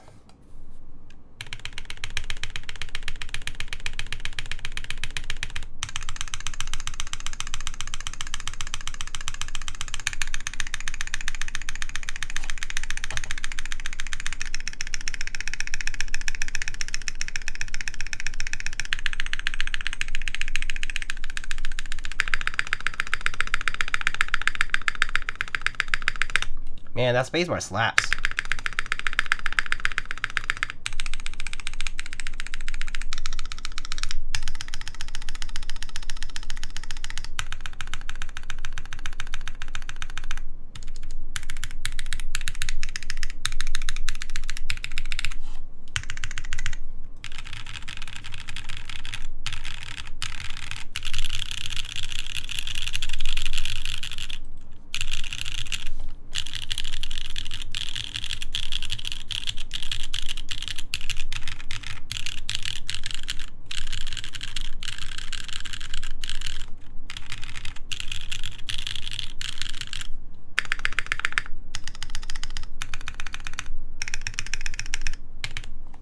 Yeah, that sounds pretty good.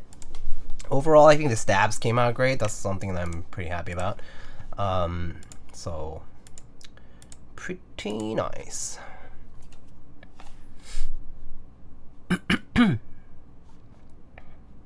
This emote is broken as well. Oh. Yeah, I think it sounds great. Let's see. Maybe I should try creams and dollars? Why not? Just give it a shot. Give it a shot, why not? Can't hurt to try.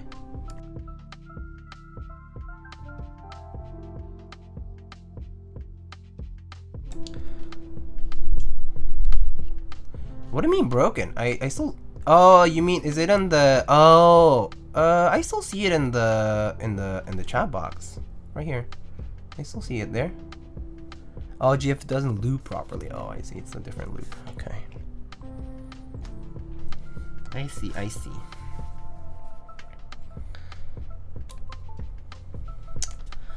Alright, so just to kind of give you a little tour of the Kohaku here.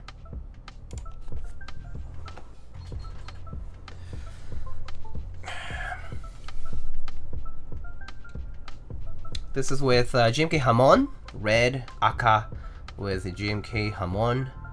This one currently has some Kailh Cream switches on an aluminum plate. Pretty nice. It's a beautiful red. I really like it. Yeah. Here is the side. The side is a pretty standard, like wedge type of side here.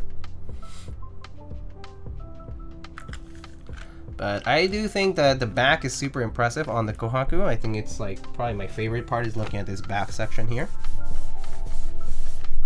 Sorry, it's a little dirty. And my hand's just a little sweaty. But yeah, this back portion I would say is I think for me, I think it's like the highlight, like this back portion along with the weight. And the weight obviously looks gorgeous with the way the aluminum part shows through the negative parts of the weight. Super nice, super pretty. So yeah, the Kohaku is like a seamless style sides, so you don't see a seam on the side. Yeah, it's really gorgeous. Acrylic inlay too. So so this is like an acrylic slide. It's just literally a window of this rectangular size, and it just slides into the weight to protect that surface of the weight of the copper weight. So yeah, but the like it's flush against this part. Like, oh, not quite flush, but it's like, you know, close. So it doesn't quite really touch like your desk mat or your desk here. It's pretty well done. I mean, you could actually replace this with like a smoky, you know, acrylic piece or something. You can definitely replace this piece with something else, or you can actually take it out and just use it. The copper would be exposed to the air, but you could use it without the piece that slides right into. So very, very pretty board overall.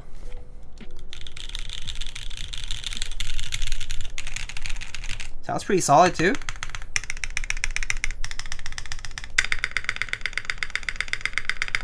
Really nice spacebar on this. It sounds and feels really nice. It's I would say it's not very with the full alu plate, it's not like a crazy amount of flex or anything like that, but it is comfortable to type on. Like, it's just a comfortable typing experience. It doesn't feel very harsh. It doesn't feel excessively soft or anything like that. It's pretty good. It's pretty good. Sounds like a keyboard. It sure does. It sure does. But I definitely think it's one of the better sounding ones. It sounds very nice. Okay, can resist. I know you can't. You have a... I'm sorry. It's okay. You don't have to apologize. But yeah, there it is. Kohaku. So it's a really pretty board. Not better than PE foam? Yeah, no foam required. So a nice board with no hollowness, no extraneous sounds, even without any additional like pieces, items. What a red keyboard! Yeah, super red. Super red. Alright, so I think that's pretty much all I have for tonight. But I do wanna, let's see, I do wanna mention a few like kind of like announcements, details. I do have a lot of boards that I haven't built for myself, and also that I want to build, but I need to like loop switches and stuff for. I'm hoping I can find some time to do something like a build-a-thon kind of thing, and also have like, you know, prize and stuff like that to give away and whatnot. So hopefully in the near future, I'm hoping like this fall I could do it. If not, I'll probably postpone it to spring or like the winter. But hoping to do something like that in the near future. I just have a lot of boards I want to build, and just kind of like do like a hangout event where you're like, you know, I'm just building stuff, you guys can come in, and you know, if there's like subs or donations or whatever, like, you know, I'll give away like desk mats and key sets and prizes and keyboards or whatever. But yeah,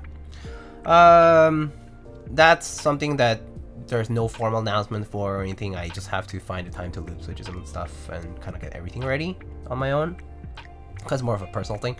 And also, I do want to like kind of give back. I have a bunch of stuff that I do want to like give away. I've been saving some like key sets and other things like that, and stuff that I want to give away. So yeah, there's that. Coming up soon, I do have the Keys Brutal 65 V2 prototype here that I will be building soon.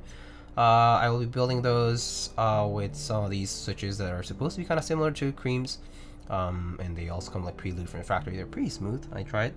So building that Brutal 65 soon, and then I will be having, so for those who were curious about the TGR JMV2 ME, I will be getting a unit to build and stream.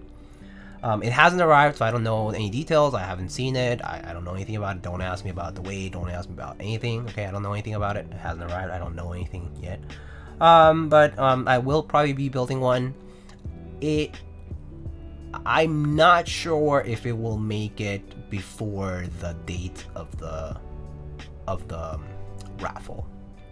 So unfortunately, it will be there as a reference for future things, but I have a feeling I'm not gonna manage to build it by the time the raffle rolls around, which is very soon. I mean, the raffle is in like 5 days, so it's a bit too short, like of a notice or like of a time frame for me to do it.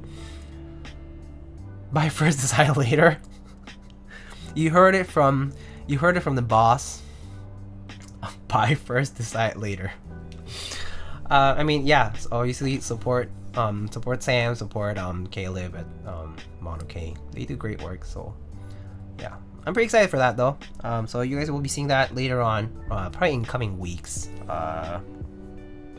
Maybe like the later part of like the next week or something like that. And then what else? I do have a community members Mary C84 to build. I do have Ankit's doll proto to build. So more on that soon. And I do believe I should be building a doll list for a client at some point soon, but I actually am still waiting for that. But yeah, that's pretty much what I have for today. The keyboard with Comic Sans, yeah, it does have Comic Sans on the inside. Frank, how are you? I saw that you built your doll list, and it looked and sounded pretty good. How are you doing, buddy?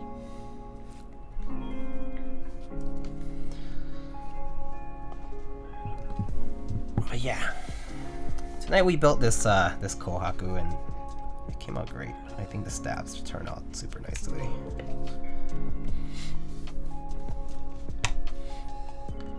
Alright, so let me see here.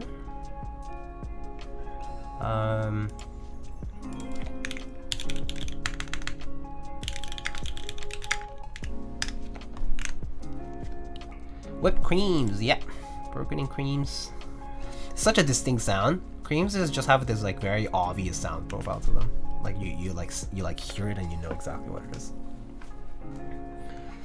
Let's see. Who are we going to raid today? I see Keep Noob is currently building a Tomo. I believe they're not done yet. I see Curveball doing a Duckorime Beat 2.5, which is a board that you don't see as often. Wong Square doing an Akko keyboard build. I think that's all for keyboards today that I see here. And then there's a few other folks like Makers from Crafting. It's the Jang, you've met him before. He does Lego custom builds. He has a lot of like ultimate collector series stuff. You know, big Lego builder.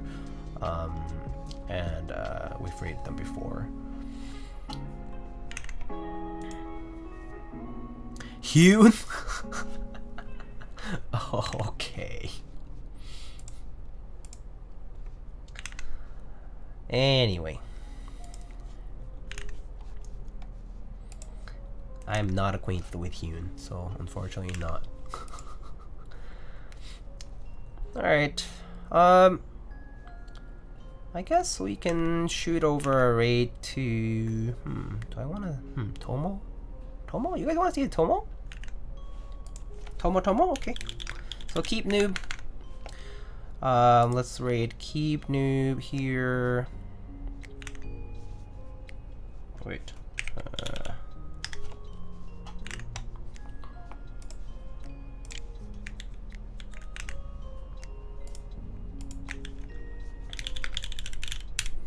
Alright, let's raid Keep Noob here. And say, meow raid.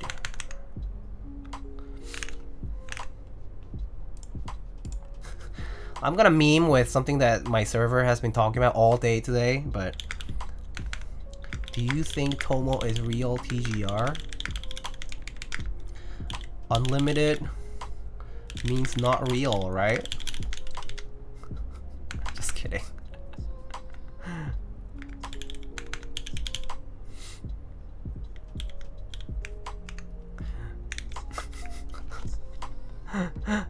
Oh yeah, that